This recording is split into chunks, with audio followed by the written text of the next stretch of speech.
వచ్చే ఏడాది తిరుమలలో వైకుంఠ ఏకాదశి సందర్భంగా వైకుంఠ ద్వార దర్శనంపై టీటీడీ కీలక నిర్ణయాలు తీసుకుంది. సామాన్య భక్తులకు అధిక ప్రాధాన్యమిస్తూ జనవరి 10 నుంచి 19 వరకు ఇతర ప్రత్యేక దర్శనాలన్నింటినీ రద్దు చేసింది. ప్రోటోకాల్ ప్రముఖులకు మినహా వీఐపీ బ్రేక్ దర్శనాలు అన్ని రద్దు చేసింది.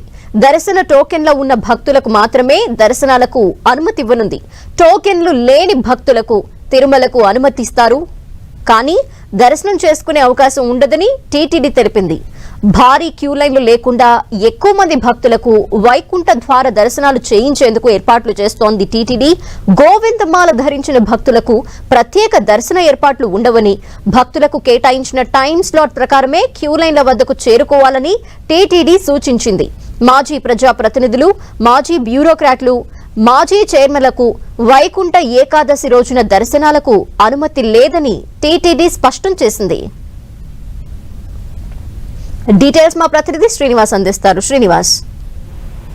ధనలక్ష్మి, తిరుమల తిరుపతి దేవస్థానం ప్రతి ఏటా ఎంతో ప్రతిష్టాత్మకంగా నిర్వహించే వైకుంఠ ఏకాదశి మహోత్సవం జనవరి 10 నుండి 19 వరకు తిరుమలలో అత్యంత వేడుకగా జరగనుంది. ఆ రోజున ప్రత్యేకంగా తిరుమల శ్రీవారి ఆలయంలో వైకుంఠ ద్వారాలు తెచ్చి భక్తులను దర్శనానికి అనుమతిస్తారు.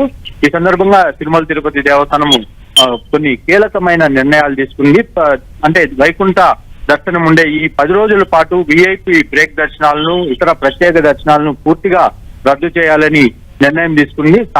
ఎవరైతే సామాన్య భక్తులు ఉంటారో వాళ్ళందరికీ కూడా అధిక ప్రాధాన్యత ఇవ్వాలని కూడా కూటమి ప్రభుత్వం వచ్చిన తర్వాత తొలిసారిగా నిర్ణయం తీసుకోవడం జరిగింది. ఈ నేపథ్యంలోనే ఆ 10 రోజుల పాటు కేవలం సామాన్య భక్తులే స్వామివారిని అత్యంత ఈజీగా, అంటే ఎటువంటి క్యూ లైన్ లో వేచి ఉండే పని లేకుండా ముందస్తుగానే టోకన్లు తిరుపతిలో ఇచ్చి వాళ్ళని తిరుమలకు అనుమతిస్తారు. ఆ తర్వాత తిరుమలలో కూడా ఎక్కువ సమయం క్యూ లైన్ లో వేచి ఉండే పని లేకుండా ఈజీగా దర్శనం చేసుకునే విధంగా కూడా టీటీడీ ఏర్పాట్లు చేస్తోంది. మరోవైపు ఎవరైతే టోకన్లు లేని భక్తులకు దర్శనాలు లేవని కూడా టీటీడీ స్పష్టం చేసింది.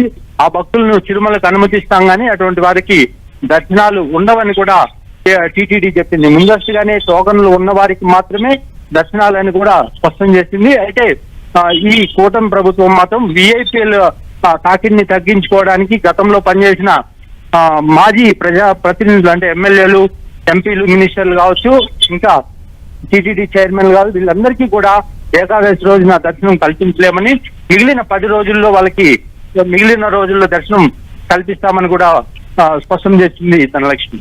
శ్రీనివాస్, సిఫార్సు లేఖలతో కూడా వస్తూ ఉంటారు బ్రేక్ దర్శనం కోసం. ఇటువంటి వారికి సంబంధించి వాళ్ళకు కూడా క్యాన్సిల్?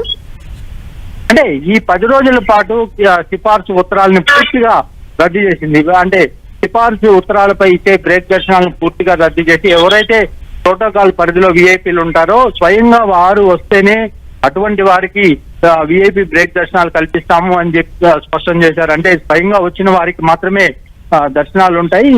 ఇతర సిఫార్సు ఉత్తరాలు అనేటివి అనుమతించలేదని కూడా టీటీడీ స్పష్టం చేసింది. మరోవైపు సామాన్య భక్తులు కోసం తిరుపతిలో కౌంటర్ల, వివిధ ప్రాంతాల్లో కౌంటర్లు కూడా భారీ ఎత్తున ఏర్పాట్లు కూడా చేస్తున్నారు Dhanalakshmi. Okay, thank you Srinivas.